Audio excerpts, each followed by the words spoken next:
après les dépenses. J'ai mis quand même ça, là, dès que j'ai trouvé ça intéressant, j'ai mis une alarme avec interrogation à distance. Parce que les syndicats, ils vont monter dedans. Passé à 550 euros. Accès Internet au débit pour l'année 240 euros. Et site Internet 260, soit au total 500 euros.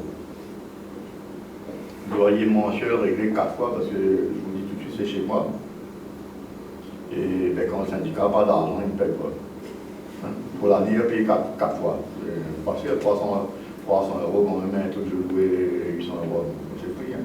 C'est peut-être moi aussi, je dois être dans les bienfaiteurs. Bon, je louais plus, je n'ai pas fini. Je vais dire encore syndicat qu'elle va faire. Donc pour l'année 2011, on paye 4 fois, ça fait 1200 euros. Je n'ai pas pu me mettre dans l'avion en place à l'ISREX. Bon, installation du réseau, c'est-à-dire qu'il y a un réseau informatique, 2000 euros. Les frais d'avocat, 2200 euros, parce que nous avons quand même des affaires, il faut payer l'avocat. Fourniture de bureau, papier, encre, etc., 875 euros. Téléphone, carte, GSM, parce que moi je ne vais pas prendre un téléphone après les oreilles va se coller avec. Parce que si on dépasse 10 euros, on ne peut plus, il faut remettre. Hein? Il y a 3 numéros de carte et une pour l'alarme, ça fait 360 euros. Les imprimantes et tout. Bon, avant l'année 2011, il y avait déjà des ordinateurs MDPS. Hein? Là, on a pris des imprimantes, 280 euros. Timbre recommandé, parce qu'il faut envoyer des recommandés un peu partout, 360 euros. Ce qui fait une somme de 6045 euros de dépenses. Et le solde en banque, ben, moi j'ai fait ça, je pense que je n'ai pas fait d'erreur. 12 780 moins 6045 égale 6735 euros. Alors qu'avant, quand j'étais dans les grands syndicats, j'avais 3 euros. Un repas, en plus, on ne bouffait pas là. Hein. C'est la plage, on va dans le sable. Hein. Ben, je préfère. Voilà.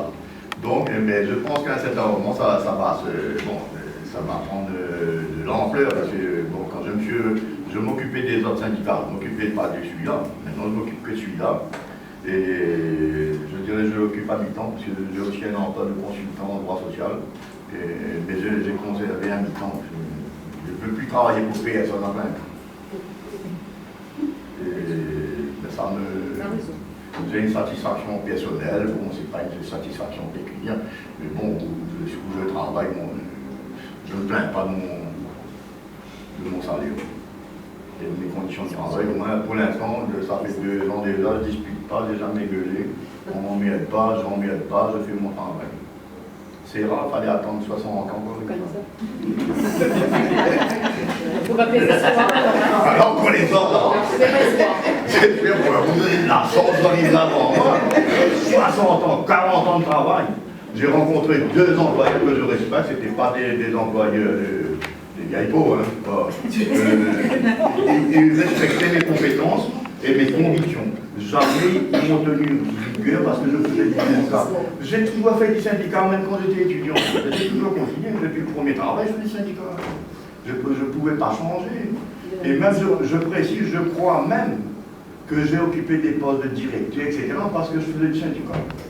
Ils ont dit, on va le mettre là, on va bien le payer, on va l'engraisser bien, les petits cochons, et il ne va pas bouger. Mais j'ai bougé, j'ai viré dans mon parcours, j'ai quand même viré 7 directeurs, mais c'était des abuseurs. Et même des gens qui plongeaient la main, c'est pas là, dans la caisse. 7, ils ont été virés, condamnés et emballés. Mais ils croyaient qu'en me mettant, en me donnant les avantages, déjà me mettant les qualifications en face, je crois, bon, j'allais m'écraser. Donc ça ne m'intéresse pas, je ne vais pas m'écraser. Bah, je demande que ce que je mérite.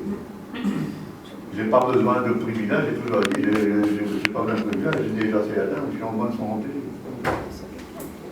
Voilà, donc je pense que déjà ça, et à un certain moment, il y a beaucoup de gens qui subissent dans le travail. Parce que je vais vous dire pourquoi, parce qu'à un certain moment, on est sorti du sentier battu. On a voulu avoir un avantage qu'on ne méritait pas. C'est là que ça devient dangereux. Moi aussi, quand je voyageais, je n'avais pas mon classe arrivée, mais normal. Mais notre directeur, il fait pourquoi pas moi? Ben, je pourrais faire, c'est mieux devant. Hein. C'est mieux devant, la piste à place, tout ça, en plus. Mais c'était dans mon contrat. C'est marqué dedans comme quoi j'ai le droit à voyager dedans. Mais je ne dis pas. Alors parfois, c'est des choses que les gens prennent d'autorité, alors qu'ils n'ont pas le droit. Et ça, je pense que les gens vont se mettre en difficulté dans leur boulot, pour ceux qui ont encore, parce qu'ils vont déroger à cette règle. Moi, par exemple, quelqu'un me dit, oh là, il y a une voiture, je suis d'accord, mais il faut signer là, c'est avantage en nature, déclarez ça aux impôts, sinon je ne veux pas. Un téléphone, c'est avantage en nature. Mais c'est Dieu, c'est Dieu. Pour moi, c'est pas Dieu, mais si je ne fais pas ça, je suis mal à l'aise, mon compte. J'ai eu des voitures de fonction, des voitures de fonction, heureusement, où c'était un avantage en nature. C'était marqué dans mon contrat, sur ma fiche de paie, etc. Ben là, au moins, on ne va pas dire demain, moi, c'est pas Volcan là-bas, et dit la pierre qu'on voit l'essence, on ne voit l'essence, Et c'est souvent que les gens sont dominés par des affaires comme ça. Vous n'avez plus votre mot à dire. Vous ne pouvez plus faire appel au droit si vous-même n'avez pas respecté le droit au départ. Et c'est toutes ces notions-là que parfois, c'est beaucoup plus facile de prendre un dossier de quelqu'un qui respecte le droit. C'est très facile, parce qu'il a respecté. Mais quand la personne n'a pas respecté, quand l'autre, ben c'est la croix et la bannière. On arrive au bout parce qu'on est convaincu qu'on arrive au bout et puis que l'autre aussi n'a pas respecté. Mais toutes ces notions-là, je dis on ne doit pas avoir un privilège que ça ne nous est pas attribué légalement. Dans le travail, hein. Après, privilège extérieur, moi, je dis bonne maman, je ne vais pas vous dire qu'il faut faire une note de service. Hein.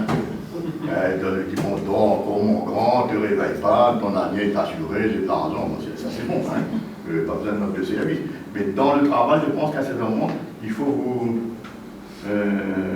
Moi, il y a peu de gens, mais il y a beaucoup de boîtes différentes. Hein. Je connais certaines situations où les gens, ils n'ont pas fait des papiers, mais pour prouver, c'est très compliqué. Et c'est peut-être ça aussi, arrivé à un certain moment, que. Avant, je ne dis pas avant de faire quelque chose, il faut réfléchir un peu. Le droit, c'est exactement l'inverse de la vie. On dit quelqu'un qui ne fait pas aujourd'hui ce qu'il fait demain, si vous faites aujourd'hui, tout va aller en chemin. Le droit, c'est exactement l'inverse. Hein. Faites pas aujourd'hui, si vous pouvez faire demain, les liens, on fera un verrou. Hein. Parce que vous trouvez vite le mal en chemin. Et c'est ces notions-là que moi, j'ai toujours vécu avec, et ça me va bien, j'ai pas envie de déroger, moi, ça. Vous voyez? Maintenant, les choses, je ne sais pas non plus, mais je veux continuer là-dedans. Et par rapport à votre raison, ça me marche bien, comme j'ai écrit sur le site d'IMDPS, il faut peut-être nombreux pour avoir raison, par rapport à ces gars aussi, on ne sait même plus ce qu'on pense. Hein. Comme on dit consensus, mais c'est des cons qui sont, consensus, ça veut dire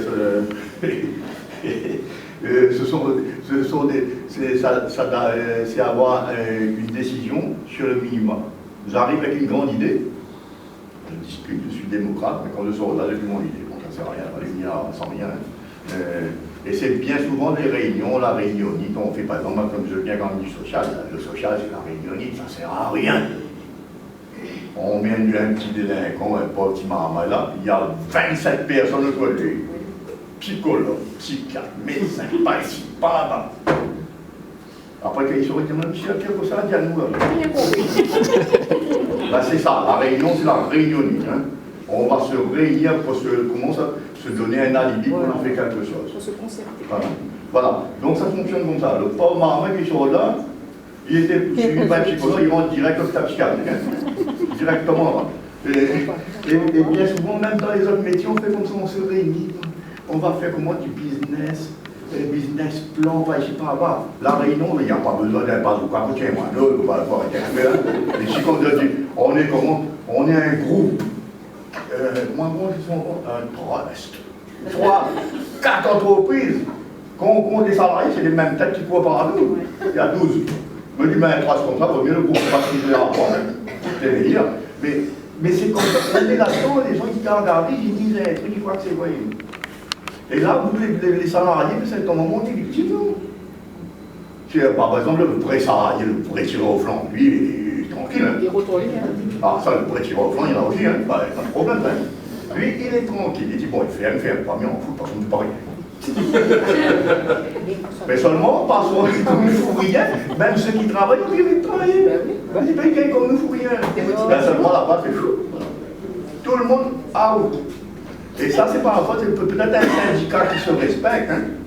Je dis pas je pense que tous les syndicats sont de belles organisations, les grands, les petits, les moyens, tout ça. Mais il y a des syndicalistes marrons qui sont vendus pour une carte essence, pour comment ça, une voiture, un coup de téléphone, je sais pas moi, on passe sa famille. On passe sa famille. Ben, donc le syndicaliste, c'est pas le syndicat qui est pas bon. C'est comme on dit dans ça que on aime ton noir, bon, c'est péjoratif pour vous, c'est ton noir, mais bon, peut-être ça veut pas dire ça, hein. Ça veut dire ça, il est peut-être au dedans, il comprend pas bien. Hein. C'est à un certain moment, il y a toutes ces notions-là, on ne peut pas se permettre de dire qu'on fait du syndicat et on soit, comment ça, négociable. On fait une négociation, mais nous, on ne doit pas être négociable. Combien de syndicalistes j'ai vu qui avaient le grand cœur? Ah ouais, Daniel, tu sais, on va les remettre bien où il faut. Je dis, enfin, on va s'amuser. Hein. Le lendemain, j'apprends que c'est sa cousine qui est la secrétaire. Il est marié avec la sueur, je ne sais pas quoi ça.